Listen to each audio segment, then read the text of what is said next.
Hello, everyone, and welcome to this episode of In Lay Terms. I'm your host, Payman Ascari, and our guest today is Miss Susanne Bard. How are you? I'm very good. How are you? I'm doing pretty good. Suzanne, thank you very much for coming on the show. I understand not everybody wants their camera on, and moving forward, I'm going to be getting a lot more of this because a lot of Canadians these days, they're too afraid of the backlash or whatnot. So thank you very much for coming on. Thanks. Thanks for having me on under these conditions. No, anytime. Suzanne, to get things started, could you tell the audience a little about yourself? I am a retired graphic artist and a mother and a wife and all the traditional things that go with that. Cool. And you obviously you don't have to tell us your address, but whereabouts do you live in Canada? I live in Edmonton, Alberta, but I've lived in a number of places across Canada. Cool. Like where? Let's see. I started my life in Quebec. I lived in Ontario, uh, Alberta, British Columbia, Northern Alberta, New Brunswick, and pretty much visited everywhere in between. Ah, that's amazing.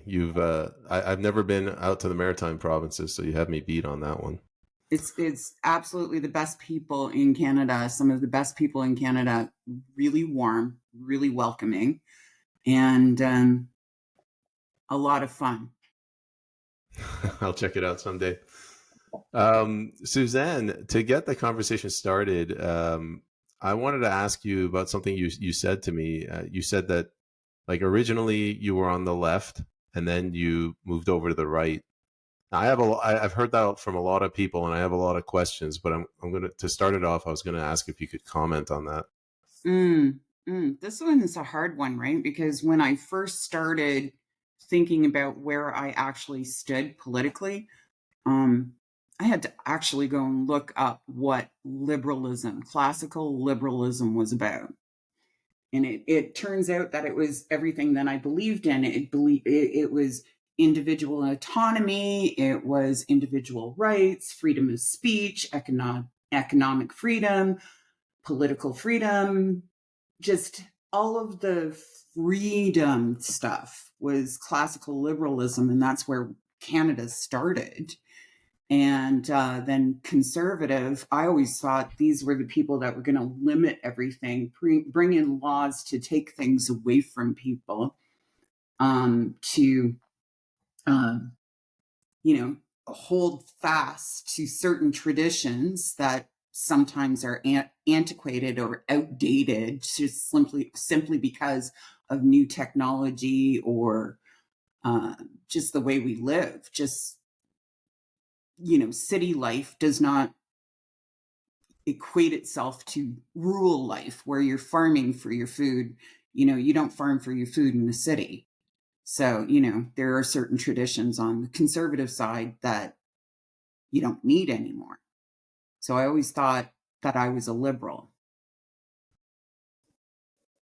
But Go ahead. Sorry. but the liberals basically started um, in increments. They started slowly eroding what they were about in the classical sense. Like freedom of speech is so limited now that you have to watch how you describe things because you might have to put a trigger warning on them. Or if you're too blunt in your speech, people get upset with you.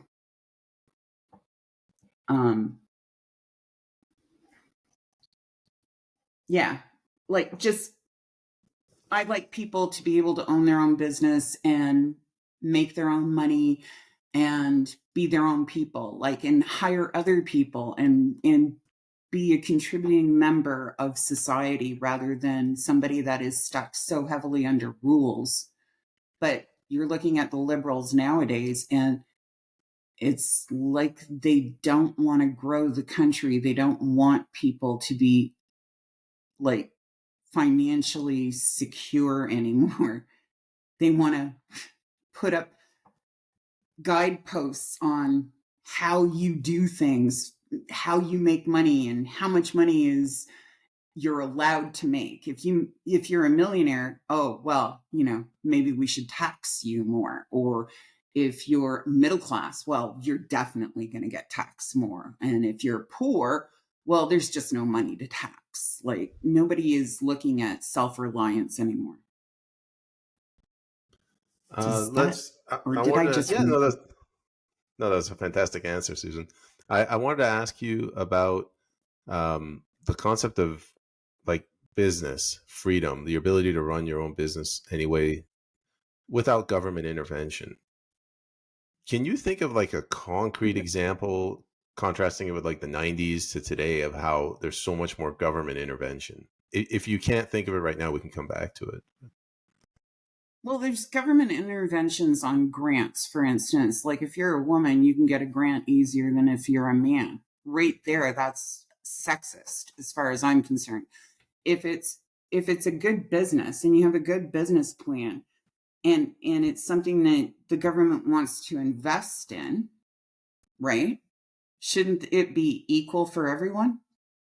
And back back in the 90s, if you were a man and you had a good business idea, chances were you probably either didn't need a grant or you were given a grant on the basis of employment, like how many people you employed. And now it's just, if you're a woman or part of a minority group, well, you've got a better chance of getting help starting your business or getting help hiring more employees. Another thing I wanted to touch on, you mentioned you contrasted the cities with sort of the countryside. Like, how much of this do you think is because of the rural-urban divide?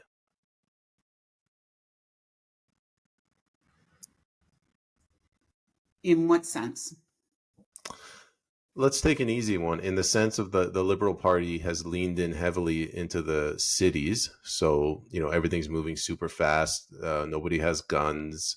There's always a police somewhere. And the Conservatives, they've kind of taken the rural off ramp where you're on your farm, you need a weapon to defend yourself. The police are like 100 miles away. Is it the physical separation that's causing this sort of rift in society? Um, I don't think that people in the city, and I live in the city, I don't think people in the city really truly understand where the food comes from. I don't think they understand how hard it is to be rural with a hospital 100 kilometers away from you, or police officers that can't get out to your place if something happens for an hour, 2 hours a day. I don't think, I think people who live in cities don't have comprehension. So I think it's soft and cushy in comparison. So They're liberals, go ahead. so liberals in, like, that's why they can garner more support. Liberals can garner more support in the cities because, I don't know, maybe because people in the city are more selfish. Oh yeah, let's bring in universal basic income because yeah, that's a really good idea because I'm having a hard time making my rent or my mortgage payment or this or that or the other thing, all these soft cushy things, instead of going out and saying, yeah, well, maybe I just need to find a better slaughterhouse to get my cows to market, or maybe I just need to plant an extra field this year, or hopefully if the weather holds out, I'll have a bumper crop and be able to pay for my entire year. They don't seem to understand the difference between rural life and city life.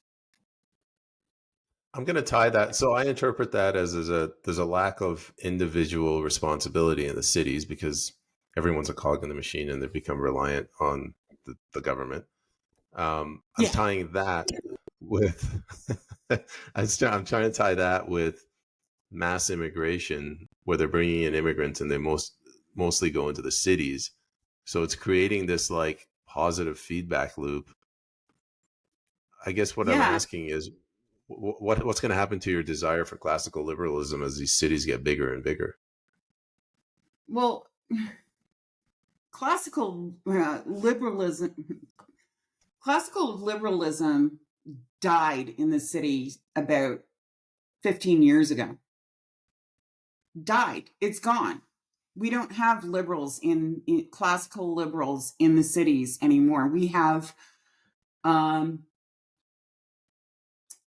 socialism, we have communism, but we don't have liberalism where they believe in like true liberalism, classical liberalism, where they believe in freedom of speech and property rights and everything like that. No, we have to give our property taxes to the city so that they can divvy them up as they see fit. Some to the schools. We pay, everybody pays for schools, whether you have children or not.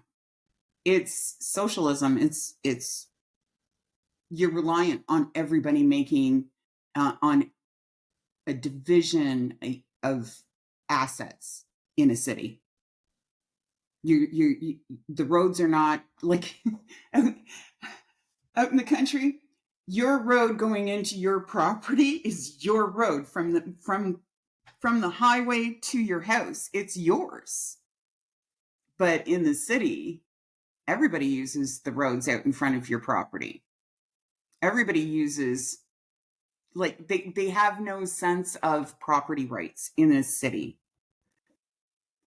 That is rambling.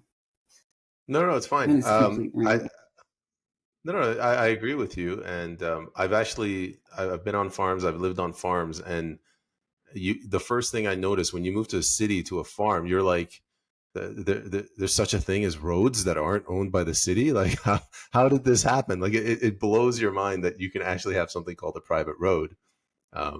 Usually, it's owned by Yeah. two adjacent farms. Yeah. Yeah.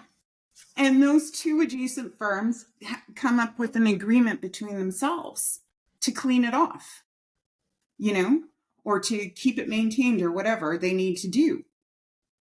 But they're not reliant, like they're so independent. I truly value people who have that sense of self enough to know that if they don't do it, nobody else is going to. And that's another problem with the city. Oh, well, if I don't pick up my garbage, there'll be a city worker that will. No, pick up your garbage. Like, just quit polluting. You don't have, just because there's city workers that will pick it up doesn't mean that you don't have an obligation to keep the area clean. Like, we wouldn't be paying as high taxes as we are if people took no more personal responsibility. I have a story to that end. I used to live in Vancouver, the city, and then I moved out to the suburbs of West Vancouver, where the average age was like 97. Like, everybody was old. So you got these old school Canadians, and every day that it snowed, this like 90-year-old man would come out, shovel his driveway, and they would shovel the sidewalk. And then I got shamed, and I had to go out and shovel the driveway and the sidewalk as well. They grew their own food, some of it. They would make their own alcohol, like cider. The lady would, the wife would hang dry their clothes. Like people back then were way more self sufficient. Oh, yeah. Yeah. Yeah. Absolutely. I mean, I remember having to hang the clothes, even in the wintertime. When I was a kid, we had hung the clothes outside. And in the wintertime, so they'd freeze solid. You'd have to bring them in and unfreeze them. So it was a thing. It totally different back in the 70s, 80s, or 70s. 70s was completely different than it is now. We were a lot more self-reliant. You want something, you better go out and cut some lawns or babysit or do something to earn that money. It wasn't handed to you. Yeah. I want to go back to something you said earlier about the cities. You said roughly that there's a erosion of property rights, or people don't understand property rights in cities. It's my understanding that in Calgary, they tried. I think they failed, but they tried to mass upzone all of the properties in Calgary. Are you aware of anything else like that? I call that an attack on property rights. But are you aware of anything else in your community? Mass upzone. Are you talking about the 15-minute cities? Technically, yeah, but what's happened is they brought so many immigrants and they've made it so difficult to build houses. There's a shortage of houses, and they're like, well, why don't we take a plot that was designed for one family and make it so it's designed for four? So they're increasing density. Yeah, the increase in density, like we bought our duplex in 2016. And we bought in an area where it was already subdivided and everything was supposed to go a certain way. And we were actually waiting for properties behind our duplex to be available so that we could build a bungalow. Because it was supposed to be medium density, medium to low density housing here in this area in Edmonton. And they changed it. And they changed it and they put in apartment buildings. Like you can see apartment buildings from the front, and now they're building one in behind us. So we've gone from medium low density to what can only be described as high density with narrow streets. And you're just going to be looking at apartment buildings. You're going to feel like you have no privacy because people can see your yard from the fourth floor of their apartment. Like nobody likes that feeling. Like you go out in your backyard, you want to have a barbecue and you want to sit around and you want to gossip and drink wine and just relax for the day. And instead of being able to relax, you're invaded by other people looking at you in your yard. It's not a comfortable feeling. So does that help? No, it does. I was going to share what's going on in British Columbia. I always say this is the most communist province in Canada, and it's it's a hidden assault, but it's a clear assault on property rights here. So they've taken away land planning from the municipalities in BC, and they've given it to the province. I'll give you one example. They take a zone and they say if you are within 2 miles of a subway station, you cannot build anything lower than 20 floors, something like that. Ooh. Oh, no, no, that's pretty disgusting. Yeah, and Yeah, I can't it's even imagine. very. Go ahead. I can't even imagine being like, I can't imagine moving into a building that tall, first of all, and being comfortable. And I can't imagine one of those being behind my house or near my house and blocking out the sky, the view. It would be an invasion of your privacy. Like living in a building like that, where do you have privacy? Where do you feel like you have ownership of the area? I think it goes Or back to maybe what you that's said. just too Like, emotional. no, you're right. When you said there's no property rights in these cities, again, I've lived in cities all my life. Like it's a very transient way of living. Like, you don't know your community, your neighbors come and go. You're probably renting. You just keep your head down in the elevator, and your only goal is to get through the day so that you can go get drunk at the bar. That's basically city living. Yeah, yeah. Okay, it's psychologically unsound to live like that for too long a period of time. I don't know how to put that. You I believe it's damaging to live in high density areas where you never have that sense of ownership, privacy. Never have that sense of the right to be upset when somebody, invades your space.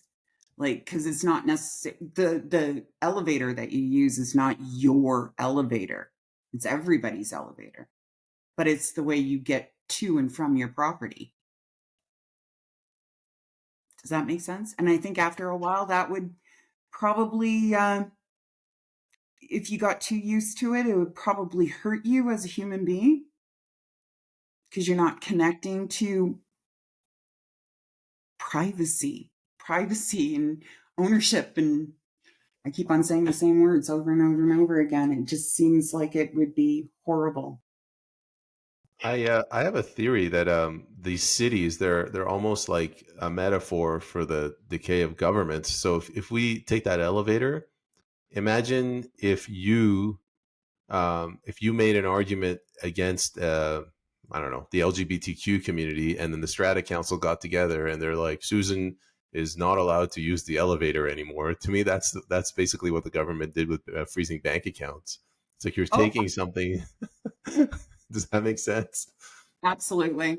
And I mean, just imagine living in an apartment building and they can limit your use. You can't use the elevator anymore because you believe in two sexes, or you are a PPCer, so we're not going to let you go into the lobby and talk to anybody because you are a bigot. How many times have you heard that one? Like, PPCers are bigots. And yeah, I mean, you could get canceled in the building in which you live. And that's how the government is doing things. It is a perfect way of looking at it. Um, Kind of shifting gears, you mentioned you kind of alluded to this. Like, what do you think is going on with the media landscape in Canada?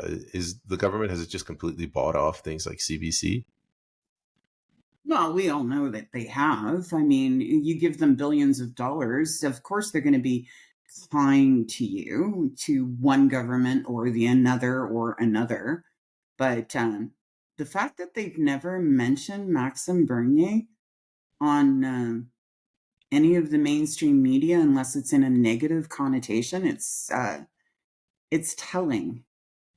It tells you everything you need to know. What more do you need to know? The fact that they never ever talk about him. I'm guessing It tells you they're everything.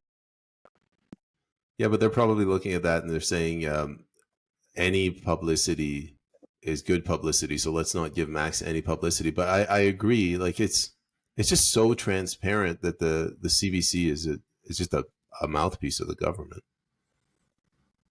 CBC, CTV, Global, all of them. They all recite the same things over and over and over again. If one's got a story, they all have the story, and it all has the same opinion. And it's not really news, it's more opinion piece after opinion piece after opinion piece. It's not, here's the facts, here's the history behind this fact, here's the fact, and here's the follow up. They never give you a follow up, an after like, oh, okay, so 55-year-old woman beaten to a coma by two 12-year-olds, and then they never tell you what happened. Is the 55-year-old out of the coma? Is she going to rehab? How does she feel about what happened to her? Nothing. Zero. Zilch. Nada. I don't know. I guess they're just trying to get clicks and move on to the next story. Great, but that doesn't. So I live in a city, 55-year-old got beaten by two 12-year-olds, and they never followed up. And that doesn't give me a sense of safety in the city. Like, it doesn't give me that sense that I can get on public transport, use public transportation to go where I need to go and feel safe.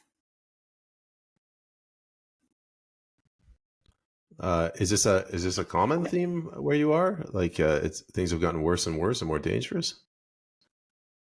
Yes. Yes. Homeless people, young people, and they've been, there was a problem with them back in 2004 with young people kind of riding the subway and making a nuisance out of themselves. But assaults are up, assaults with weapons are up, theft is up, everything's up. All kinds of crime is up. And there's some areas that have more crime and some area, but there's not a single area in Edmonton that doesn't, like, that is safe. There is not a single area in Edmonton that is 100% safe. What do you think the cause of that is?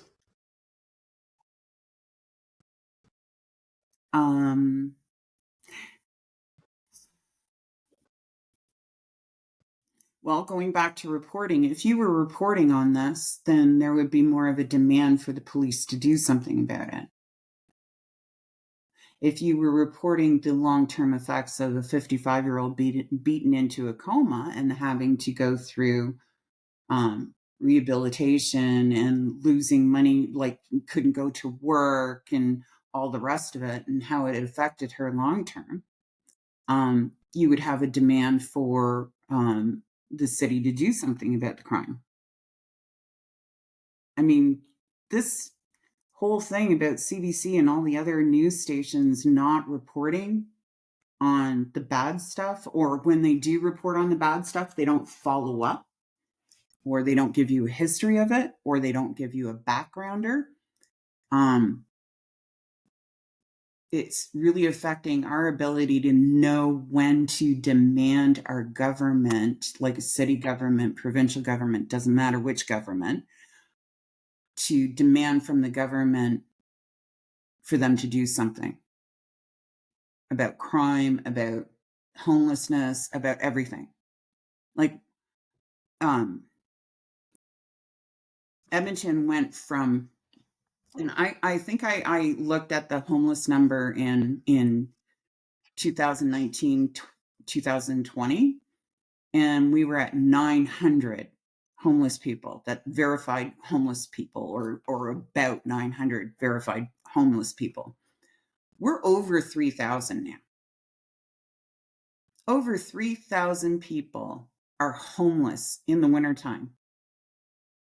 And in the summer, I guess people just don't care that there are people wandering around with their tents trying to just survive. And that's not reported on. And when you don't report on things like that, you can't do anything about that.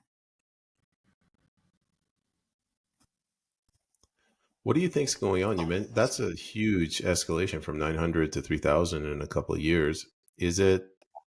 Was it because of COVID? Is it because of the economy? Incomes are low. People declaring bankruptcy. Is it the cost of housing has gone up, or is it drugs, fentanyl? All of that.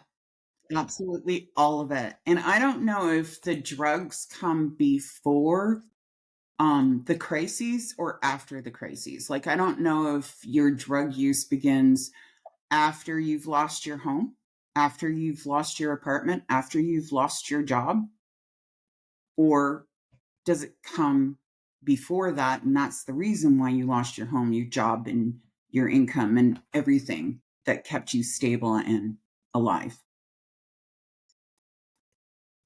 But it's all of it.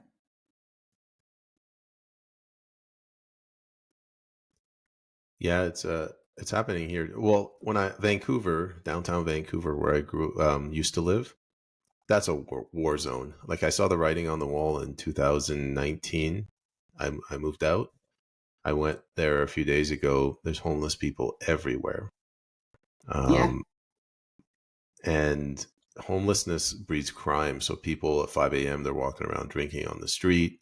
They're getting a lot more aggressive. There's health issues, like they pee everywhere. It smells horrible. I'm guessing you're going through the same thing. Um, they my my daughter-in-law had to stop taking public transportation because that's all she saw was homeless people, and that's all she smelt when she'd use the transit, because it was the train going downtown, and she'd get off the train or she'd be getting on the train, and that's all you could smell is urine and feces. It's funny. I had another guest on my show. He was in Calgary and he was talking about, I don't know, he was on the subway or a train. And he said pretty much the same thing. He goes, he's on there. This homeless guy comes on. He's loud. He smells. So he had to go to a different train car. Yeah.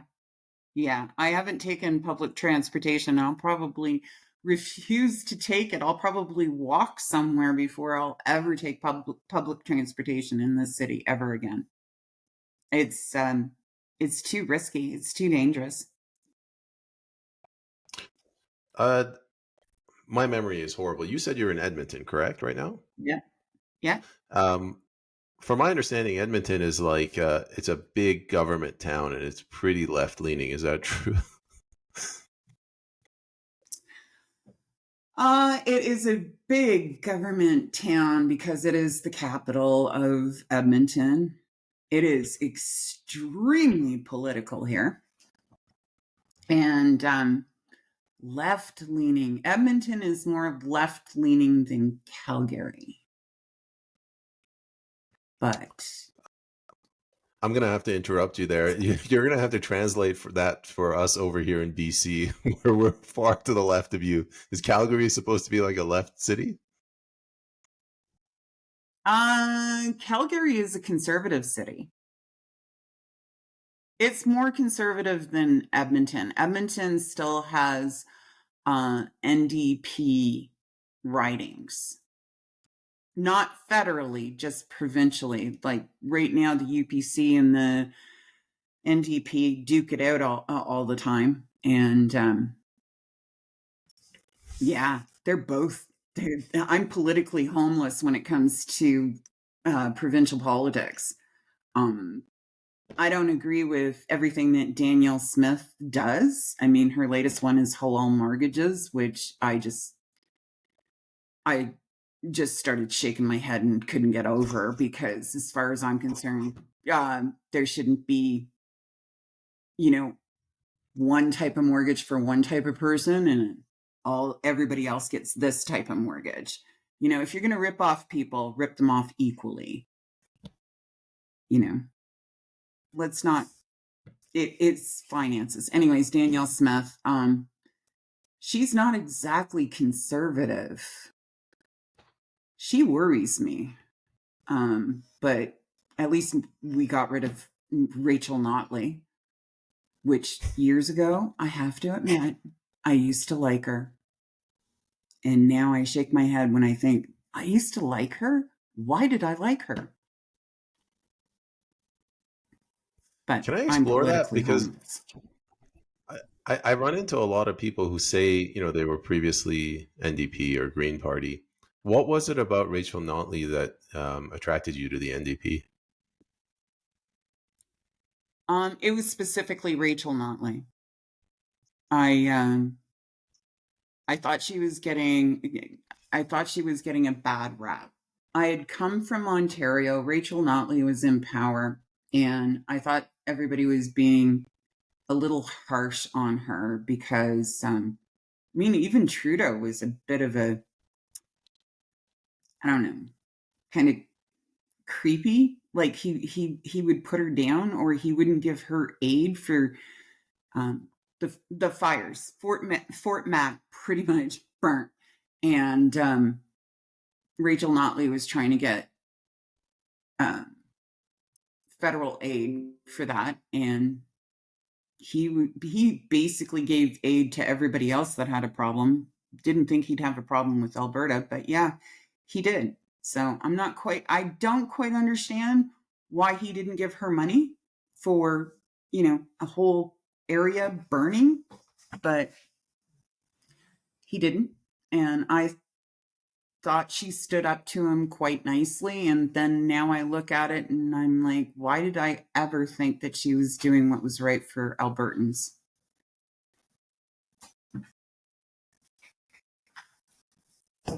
Did that answer What the question? about? Yeah, no, that's excellent. Thank you. What about? Oh Lord, Daniel Smith. Like, do you think she's trying to do good and there's so many holdovers and bad people, or do you think she's just a career politician? Well, I think you're going to have to repeat it because you were breaking up. Sorry about that. Daniel Smith, do you think she's honestly a good person that has Alberta's best interests at heart, or is she just an opportunist politician? She's an opportunist. She was never a career politician. She was a radio personality, and she's an opportunist. She's in for the money, and she only listens to she only listens to people when she absolutely has to.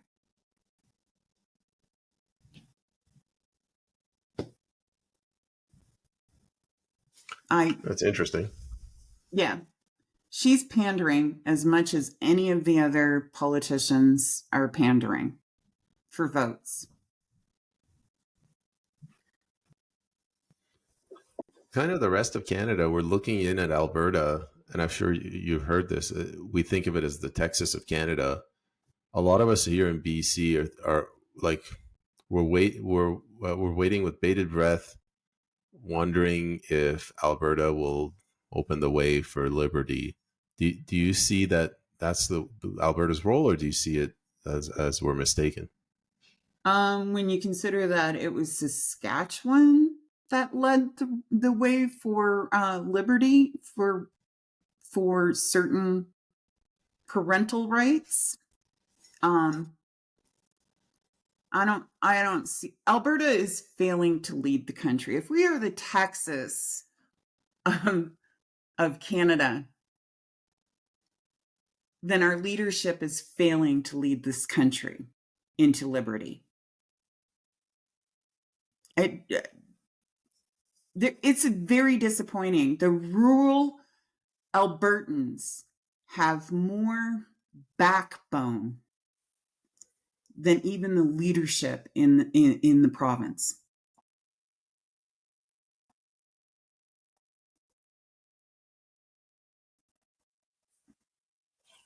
And what's your views on Scott Moe, the premier of Saskatchewan? I think he was forced to listen to his to his people. I think he was forced literally to listen to the parents and the people of Saskatchewan, and actually have to do I think he had his arm twisted.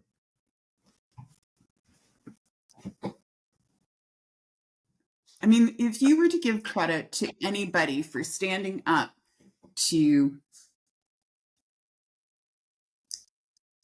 I don't even want to acknowledge what's going on this month, but if you were to give credit to any province for standing up against the LGBTQ mafia, the rainbow mafia, it would be New Brunswick. They were the ones that started it. Really? How? What did they do? Sorry. They were the first ones to say, yeah, no, you're going to have to tell the parents if the child changes their name and pronoun and the rest of it. What do you think is the end game with this LGBTQ trans agenda? Like, are they trying to erode parental rights? No, they're trying to dismantle.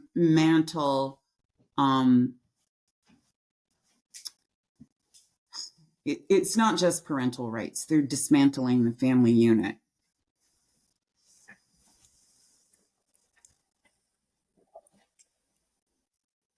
But I mean, why? nobody Like, knows how to describe.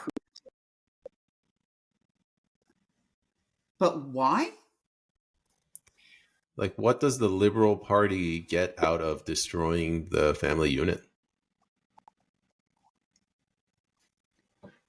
Because a family is a unit, and multiple families are multiple units, and multiple units are counties, and counties are parts of provinces, and provinces are parts of countries. Of course, you're going to start with the smallest, easiest thing to dismantle.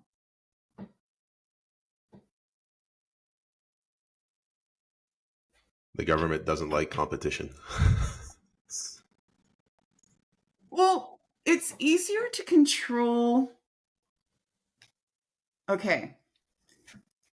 Let's talk about unions for a second. Why are unions so powerful? Because they're a voting bloc. Why are families so powerful? Because they're a voting bloc. You know? If you look at rural people, so somebody out on the farm and they've got a farm beside them, or you look at an entire county here in Alberta, they're probably going to vote one way. The whole county. There might be one little outlier, but then everybody will bring them in and talk to them and sit them down and tell them exactly why they should vote with them.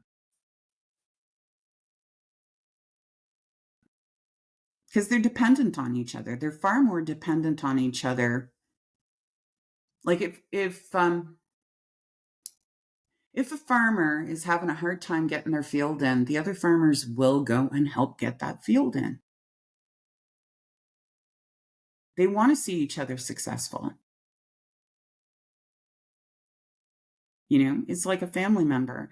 If a family member is having a hard time, there's a good chance that there's going to be another family member that will support them, or go in and, you broke your leg. Somebody's going to come over with a casserole and make sure you got everything you need. That doesn't make too much sense, does it? No, it does. I think what you're saying is the government doesn't want people to stand united against them. Absolutely not. And the best way to dismantle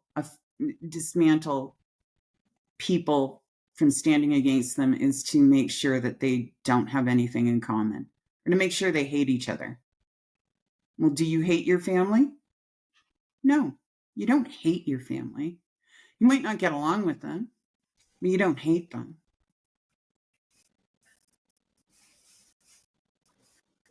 Yeah, it's probably why they're trying to sow so much division in society. Oh, look at what they said about generations. Fairness for generations. I've got a conspiracy theory about that one. Do share. Oh, God, really? Well, hold on. Let me pull it up. Let me pull it up and remind myself of what I said.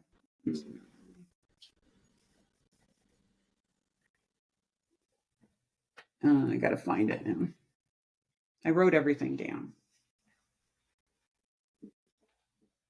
Oh, here it is. Fairness for all the generations. It was a hint what the government may do. And this is coming under the whole housing part. So do you want to talk about housing first? That's okay. You tell your theory, and then we can tie it back to housing. Okay. So my theory, when they said fairness for generations, it made me angry. So I paid attention to why would that make me angry? And then they started talking about capital gains and housing and all that stuff, and how, that one generation is holding all of the wealth. I do believe that's actually what they said, right? One generation was holding all the wealth. You're referring to the boomers? The boomers.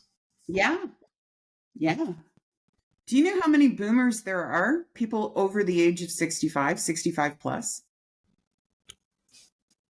I mean, if I was going to venture a guess, for a population of 40 million, 6 million? I don't know.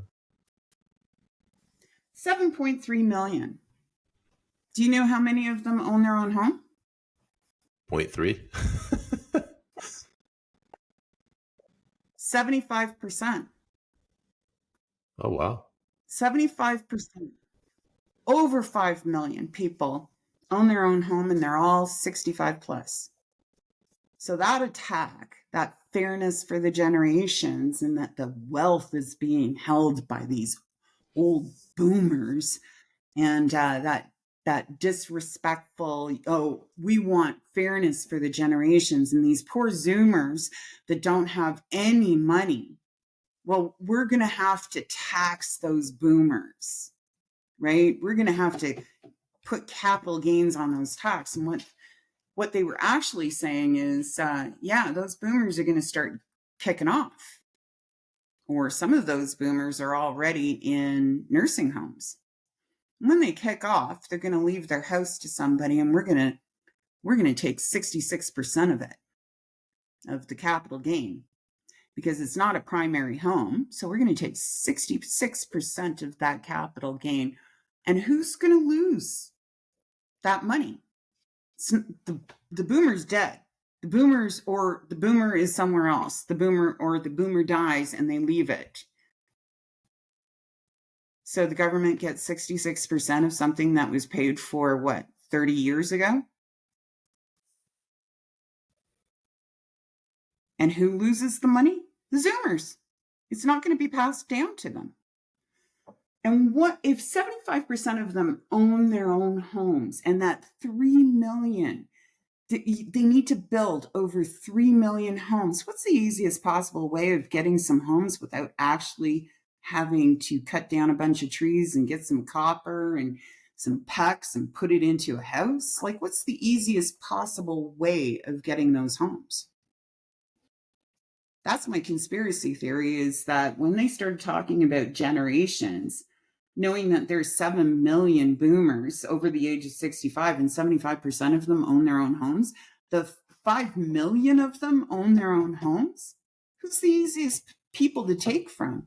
It's the one that can't defend themselves.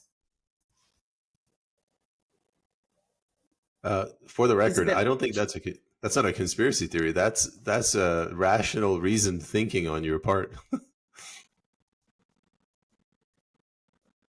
Yeah, but I mean, if you were a liberal, you would say that's a conspiracy theory, and we were never going to do that. But they have in their budget, they have, so Canada Lands will have a budget for renovation. There's a part for renovation, and they're going to renovate. And when everybody was asking the question, free up homes, how do they free up homes? Well, this is how they free up homes. They expropriate them. And they're perfectly capable of doing that. Like if an elderly person is in a home and their home is empty, or their home is just sitting there, well, they're going to expropriate those ones first. And then they'll just work down as they need homes. They'll work down the list. And I'm sorry, but here is the conspiracy. So when the military was knocking on everybody's door during that exercise and saying, how many people live here? And is everything okay here? You see how this is a conspiracy theory now, right? Yeah, I see how the left would say that. And that military thing, that just seemed like a really stupid thing for the military to do because I mean, I've lived in this country for 35 years now. In those 35 years, I've never had a single encounter with a soldier, a Canadian soldier. Then all of a sudden, I see it on the news that they're knocking on people's doors. And I was like, what's something that smells fishy? Well, it's a great way of, so say you have a natural disaster happen. Well, what they would consider a natural disaster, right? Bird flu's coming. And they decide, well, we'll send the military out to a certain area to check on people. And it just happens to be one of those areas where 65 plusers live. And the military goes knocking on the door. It was the whole exercise, all these exercises are to get you used to seeing the military on your streets so that you don't think to question why they're there. That's the conspiracy part. That is the conspiracy part. And all I keep thinking is that they're going to go and check on these 65 plusers and see if they're healthy enough to live in their own damn homes. So I understand why you say the last part would it would label it a conspiracy. The previous part you were talking about, I mentioned this too, and I didn't use the word expropriation, but I like that. I used the word property taking. So like they're confiscating your land. They're Well, like these. that's the legal term. That's the legal term is expropriation, and the provinces can expropriate your land for a use other than what you're using it for. Yeah, and it's really disturbing. What what I was going to mention is I kind of came out and I made an emotional appeal. I'm like, guys, these are the most vulnerable people in society. Like these are the elderly. They worked hard. They made money and they saved it in land, and now we're stealing it from Mhm. them. If you don't, if nothing else, if I can't appeal to your humanity, then at least appealing to your reason, because someone's going to do this to us in the next 40, 50 years. And everybody ridiculed me. Like, what the hell are you talking about? It's just capital gains. They have millions of dollars. It doesn't make a difference. Like, society's falling apart. But in the budget, they put money aside to renovate. They talk about freeing up homes. There are 5 million 65 plus people, like of the boomer age, 5 million of them that own their own homes. If you're going to get to that 3 million mark, and all of the builders are saying it can't be done, you'd have to build a home every second. Well, this is how you do it. I don't know why, like, and you take it from the weakest part of society, the people that don't either don't have the money to fight it, or they don't have the will to fight it. I mean, these are people in their golden years. And you want them to get into a legal battle over their home? If you had told me this story 2 years ago, I would have said you're crazy. But after everything that's happened, look, I don't think the government views citizens as people. They view them as like numbers on a balance sheet. And the elderly, they're a cost. They're not a revenue. Like they've worked and they pay taxes for 65 years, and now they're taking money out of the government. So I think in their mind, the sooner we can maybe not kill the elderly, but the sooner we can usher them along to the afterlife, the better. Well, yeah. Yeah. Yeah. I mean, when you're looking at MAID and how it's now being abused, like it was meant for people that were suffering from degenerative diseases that would ultimately kill them. And now you're seeing people who are depressed and living in poverty applying for MAID? What's the next step? You're going to abuse it to the point where you're going to ask the elderly to please off themselves before they before we take your home, please just like cancel yourself. Unalive yourself today. Yeah, it's a slippery slope they were telling us about, like with euthanasia. They said, it's a red line, like murder. You can't cross it. And even myself, I didn't care. And I was, we were just like, whatever. It's just, who cares? It's only for unique cases. But now society is just eating itself. It's going after the elderly. Well, it's not just the elderly. Like, it's people with depression. It's people. Sorry, dog. It's people with depression. It's people that have, MAID was offered to a woman who had a vaccine injury, and she was offered it twice. And I guess she got the vaccine. She got a booster, and it ended up paralyzing her. And they offered her MAID twice while she was trying to recover.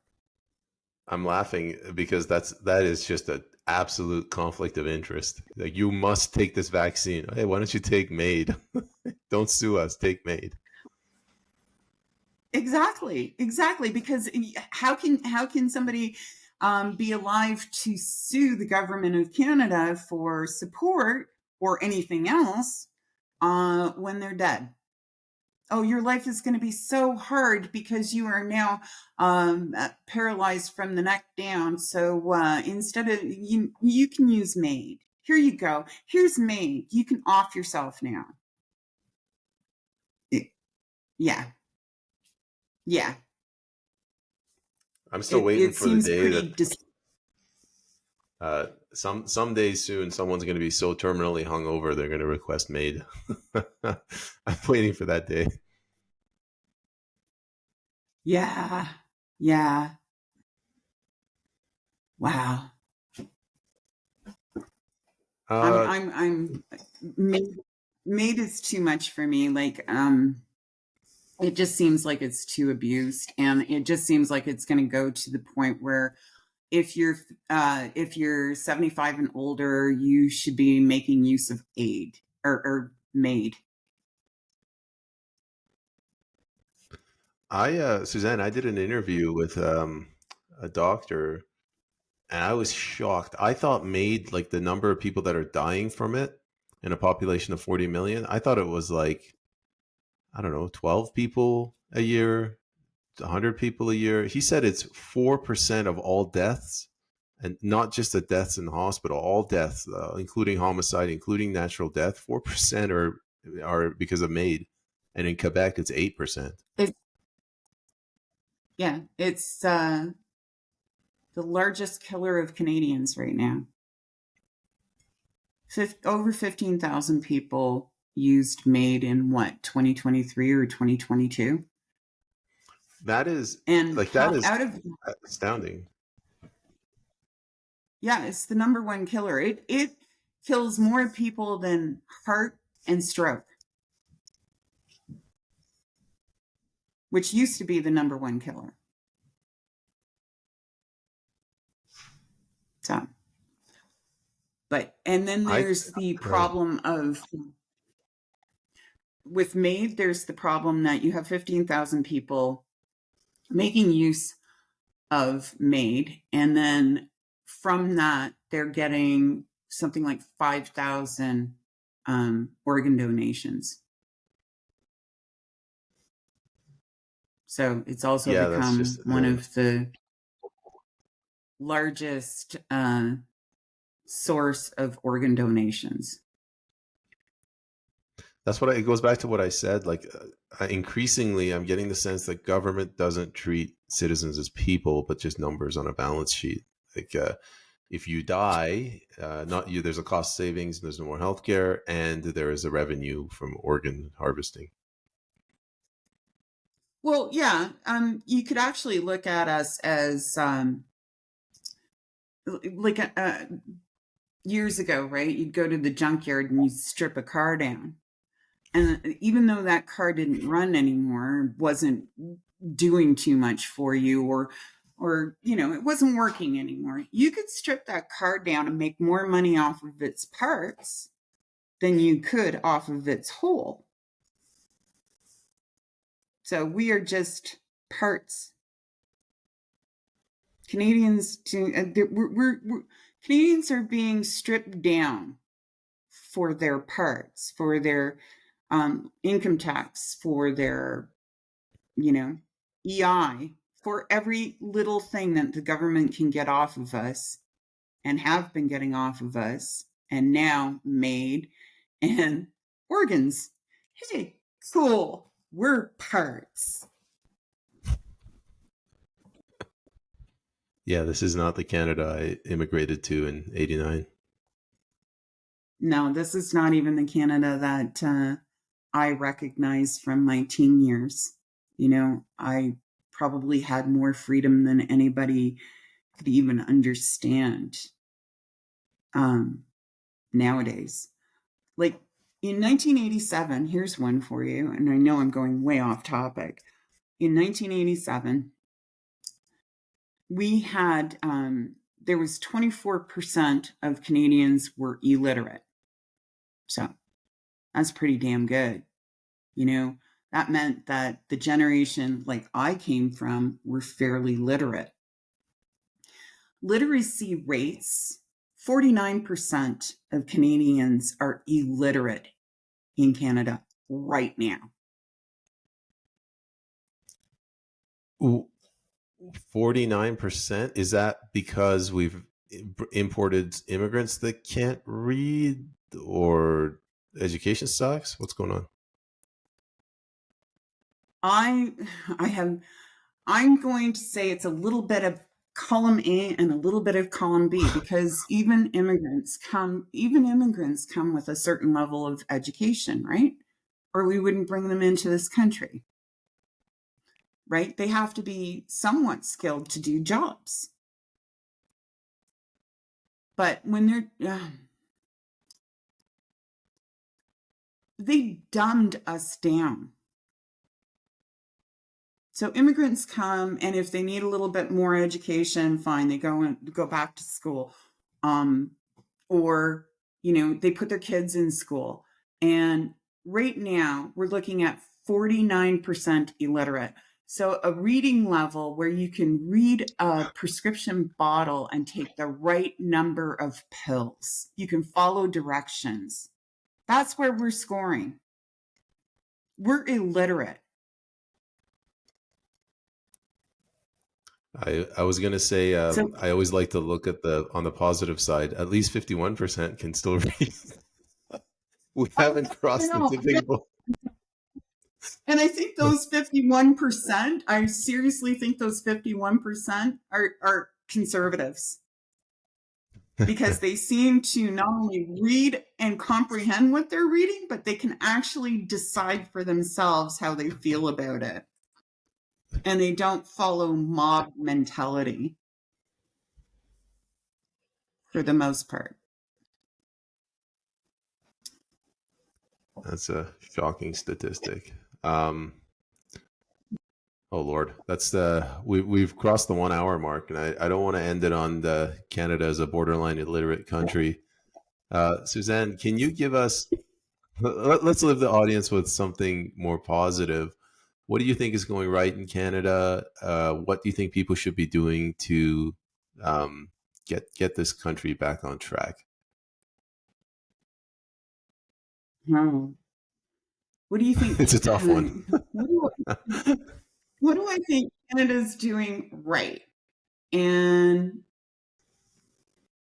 I don't think Canada is doing it right. I'm actually thinking that the youth of Canada, I mean, the teenagers, are getting it right. That they seem to be far more political than my generation or the generation after me. The ones that are in high school right now seem to either reject wholly the new the new the new way of thinking, or they go along with it and they are seen by the rest of them as a little bit nutty, like how do I say that? The younger generation seems to see right through the BS, which is very, very hopeful. Maybe not all of them. Maybe I'll just retract that whole thing, because maybe they seem to be pawns in everybody's little scheme. Just cut that whole thing. Just forget what I said. I do think they're far more political and far more aware than I was when I was in my 20s.